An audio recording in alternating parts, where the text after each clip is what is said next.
आज मैं आपके साथ मेडिसिन बॉटल के कैप्स को रीयूज करने के बहुत ही अमेजिंग आइडियाज शेयर कर रही हूँ, जो कि पहले अभी आपने ना सुने होंगे ना देखे होंगे। कबाड़ से जुगाड़ लगाने के ये स्मार्ट आइडियाज आपके हजारों रुपए बचा लेंगे। इसके अलावा आज की वीडियो में शेयर किए गए हैं amazing kitchen tips and tricks, life hacks, kitchen hacks, जो कि आपकी डेली रूटीन में होने वाले ऐसे कामों को जिन्हें करने में आपको थोड़ी सी भी परेशानी होती है, आपके लिए बहुत ही सिंपल और इजी बना देंगे। Kitchen organization and home organization की ये ideas 100% money and time saving है। वीडियो पसंद आए तो इसे लाइक, शेयर एंड सब्सक्राइब जरूर कीजिएगा।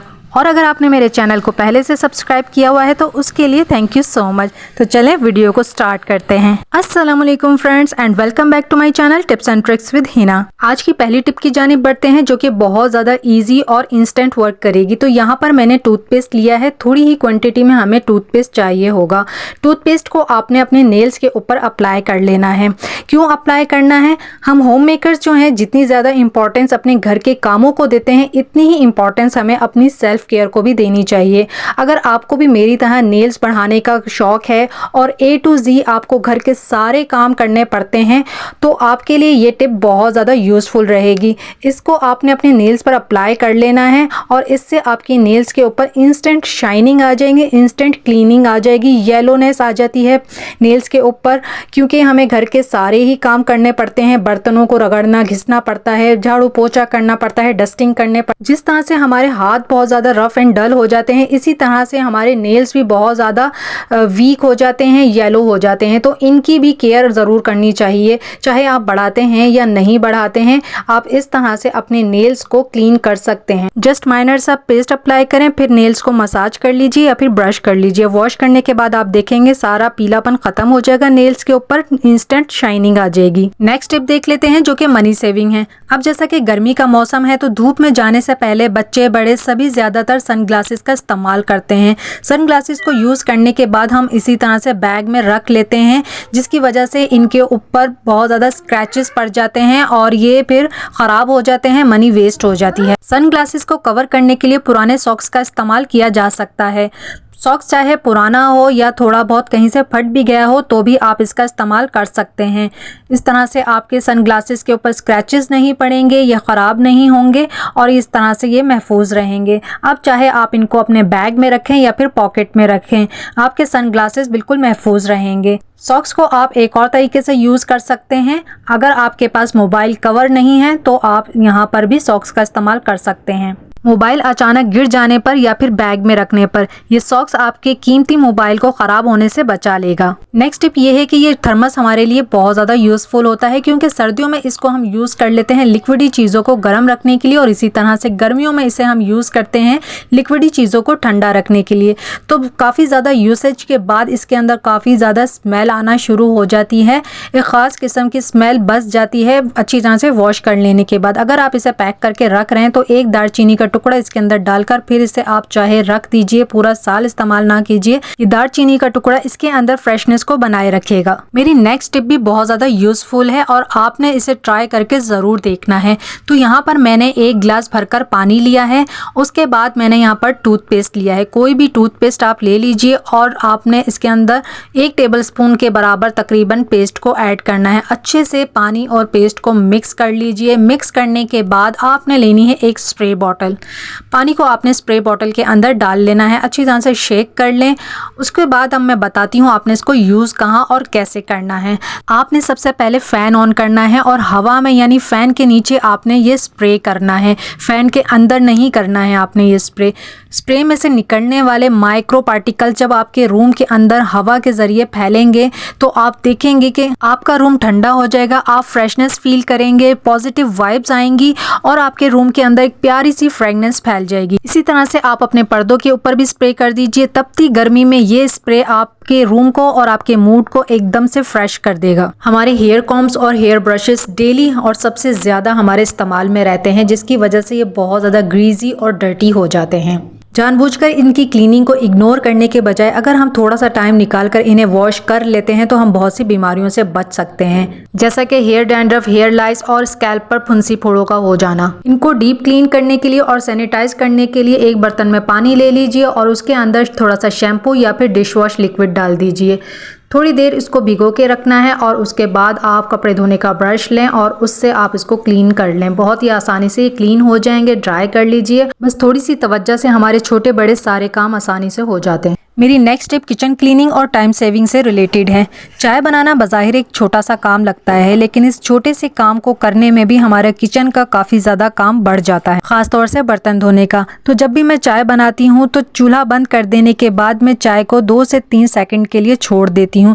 इससे ये होता है कि मुझे टी स्ट्रेनर का इस्तेमाल नहीं करना पड़ता है। चाय निकालते हुए सारी पत्ती नीचे बैठ जाती है और फिर इस तरह से मेरे कम से कम बर्तन गंदे होते हैं। सोचा आपके साथ भी ये टिप शेयर करूं। यहाँ मैं आपके साथ चिकन टिक्का की रेसिपी शेयर कर रही हूँ, जिसे घर के मसालों से तैयार किया जाएगा। बाजार के पैकेट से या फिर टिक्का मसाला के पैकेट से आपको इसको बनाने की ज़रूरत नहीं पड़ेगी। तो यहाँ पर चिकन पर मैंने कट्स लगा लिए हैं ताकि जो भी मैरिनेशन हम बनाएंगे वो इसके अंदर अच्छी तरह से पेनिट्रेट हो जाए। तो यहाँ पर मैंने एक बड़ा बाउल लिया है, उसके अंदर मैंने 4 टेबल स्पून भरकर दही लिया है। 1 टेबल स्पून लहसुन अदरक का पेस्ट और हरी मिर्च का पेस्ट भी इसके अंदर डाला है। बेसिक से मसाले ऐड करेंगे, नमक, मिर्च, हल्दी और धनिया पाउडर और ज़ीरा पाउडर डालेंगे। इसके अंदर थोड़ी सी काली मिर्च भी मैंने डाली है। लेमन का जूस डाल देंगे इसके अंदर। इन सारे इंग्रेडिएंट्स को अच्छी तरह से मिक्स करना है। और हाँ, इसके अंदर हम जर्दे का रंग भी डालेंगे ताकि बिल्कुल जो बाज़ार से हम टिक्का लेकर आते हैं, जो कलर और जो खुशबू होती है उसकी, वही खुशबू वही टेस्ट इस घर के मसाले से बनाए हुए टिक्के में से भी आएगी अगर आप इस रेसिपी को इसी तरह से फॉलो करेंगे जैसा कि मैं बना रही हूँ। बाज़ार से जो हम टिक्का लेकर आते हैं वो बहुत ज़्यादा जूसी होता है, लेकिन घर में जब भी हम इस तरह की रेसिपी ट्राई करते हैं तो वो बहुत ज़्यादा ड्राई हो जाती है। तो इसको जूसी बनाने के लिए आपने क्या करना है कि यहाँ पर मैंने एक बड़ा पतीला लिया है, बड़ा और खुला पतीला लेना है। उसके अंदर आपने एक कोई भी पत्थर रख दीजिए या फिर जैसे मैंने सिलबट्टा रखा है वो रख दीजिए। उसके बाद एक स्टैंड लिया है जिसे हम गर्म बर्तन रखने के लिए यूज़ करते हैं। स्टैंड के नीचे प्लेट रख ली है ताकि जब इसके ऊपर मैं टिक्का रखूँगी तो जो भी यखनी वगैरह मसाला गिरेगा तो वो प्लेट के अंदर ही रहे, नीचे पानी में मिक्स ना हो। 1 गिलास भरकर पानी डाल दिया है। ये हमारा बहुत ही ज़बरदस्त सा स्टीमर बना लिया है हमने। अगर स्टीमर नहीं है आपके पास, गोश्त को स्टीम देना है, तो आप इस तरह से एक घर में ही स्टीमर क्रिएट कर सकते हैं। अगर हम गोश्त को स्टीम देंगे तो इससे हमारा गोश्त जो है ना वो बहुत ज़्यादा जूसी बनेगा, बहुत अच्छी तरह से गल जाएगा और इसका टेस्ट जो होगा ना वो डिफरेंट होगा। जैसे फ्राई पैन में अगर हम बनाएंगे तो उससे काफ़ी ज़्यादा इसका टेस्ट डिफरेंट होगा। अब जो ये मसाला बचा है ना, इस मसाले को भी मैं यूज़ कर लूँगी बाद में। तो यहाँ पर देखें, मैंने इसको 15 मिनट ही स्टीम दी है और ये बहुत ही ज़बरदस्त तरीके से गल चुकी है। टूथपिक की मदद से चेक कर लेंगे अच्छी तरह से जो चिकन है वो गल चुका है। और आप ये देखें प्लेट के अंदर ही सारी यखनी वगैरह जो भी है मसाला वो प्लेट के अंदर गिरा है, तो पतीली भी हमारी ज़्यादा ख़राब नहीं हुई है। अब यहाँ पर फ्राई पैन या फिर कढ़ाई जो भी बर्तन लीजिए, इस तरह से अब देखें इसके अंदर ऑयल का इस्तेमाल भी बहुत ज़्यादा कम हो जाएगा। तो मैंने सिर्फ 2 टेबल स्पून ऑयल लिया है। उसके अंदर मैंने इसको 5 मिनट के लिए फ्राई किया है। जब इसके ऊपर इस तरह के निशान बन जाएंगे, डार्क कलर हो जाएगा, तो उसके बाद मैंने अब जो प्लेट में यखनी बची थी ना, उसी को मैंने मसाले में मिक्स करके इसके अंदर डाल दिया है ताकि थोड़ी सी ना ग्रेवी बन जाए। मुझे जो है ना बिल्कुल ड्राई सा टिक्का पसंद नहीं आता। मैं चाहती हूँ थोड़ा सा ना उसके ग्रेवी भी हो और ना जूसी भी बने इस तरह से।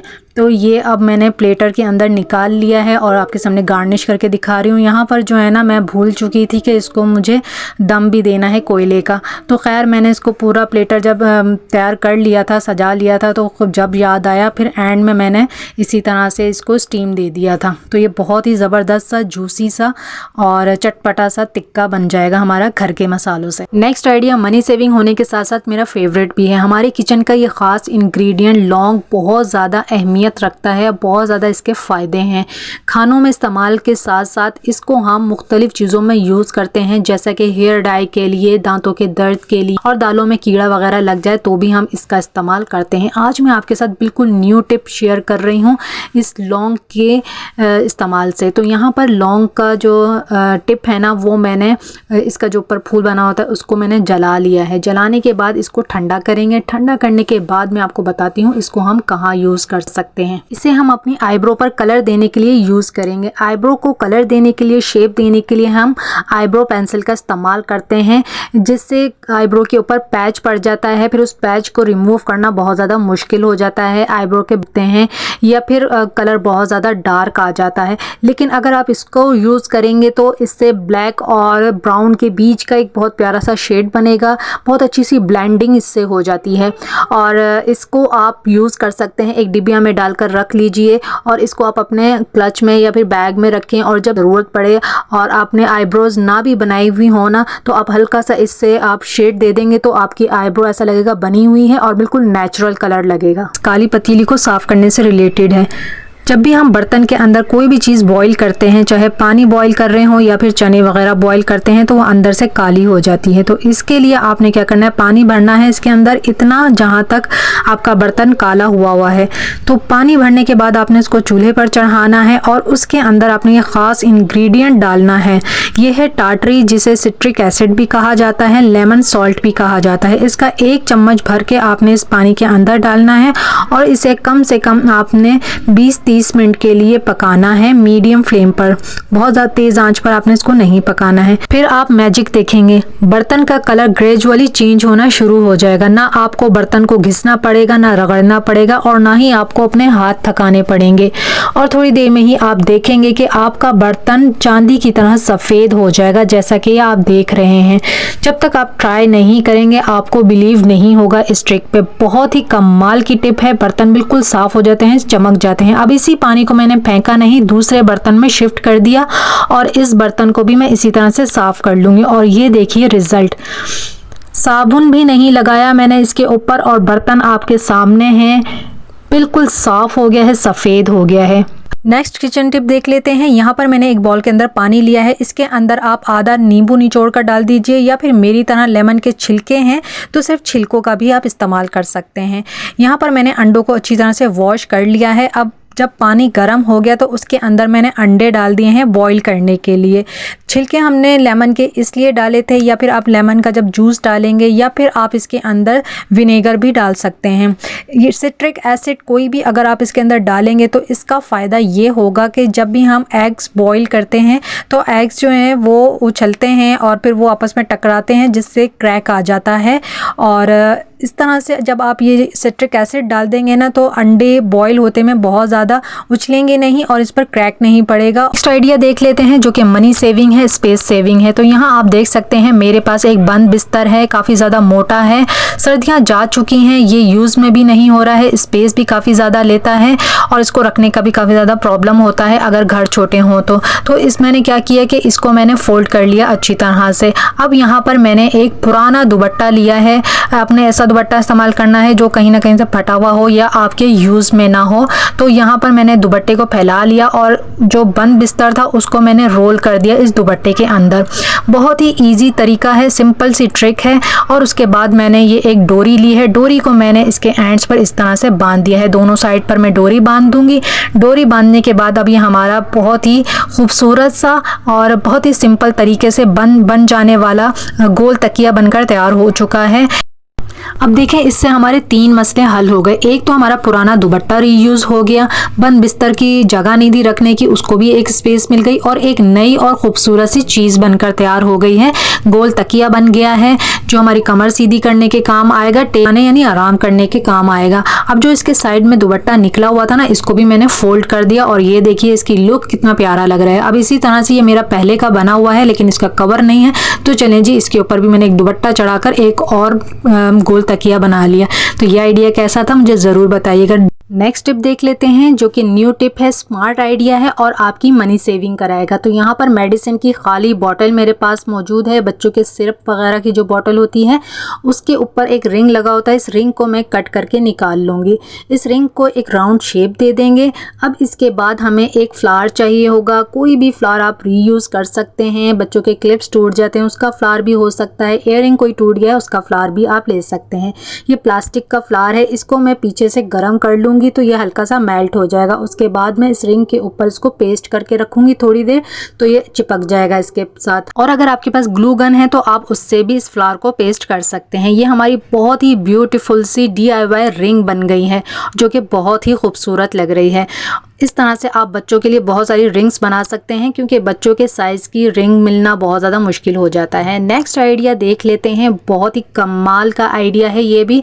आपके बहुत सारे पैसों की बचत होगी, आपकी होम ऑर्गेनाइजेशन को 4 चांद लगा देगी। तो यहाँ पर मेरे पास कैंडल है, कैंडल को मैंने तोड़ लिया है और उसको मेल्ट कर लिया है। अब यहाँ पर अगेन मैंने सिरप की बॉटल के कैप्स लिए हैं, मेटल के जो कैप होते हैं उन्हीं का आपने इस्तेमाल करना है। इसके अंदर मैंने वैक्स डाल दिया है और इसको मैंने इसकी जो थ्रेड थी उस थ्रेड को मैंने इस तरह से रख दिया था ताकि ये सेंटर में रहे। थोड़ी ही देर में ये सेट हो जाएंगी। इसको मैंने जला लिया था और ये हमारी बहुत ही खूबसूरत सी DIY कैंडल्स बनकर तैयार हो गई हैं। हमारी होम डेकोरेशन में ये बहुत खूबसूरत लगने वाली हैं। आइडिया पसंद आया तो लाइक करें। Thanks for watching. अल्लाह हाफिज़।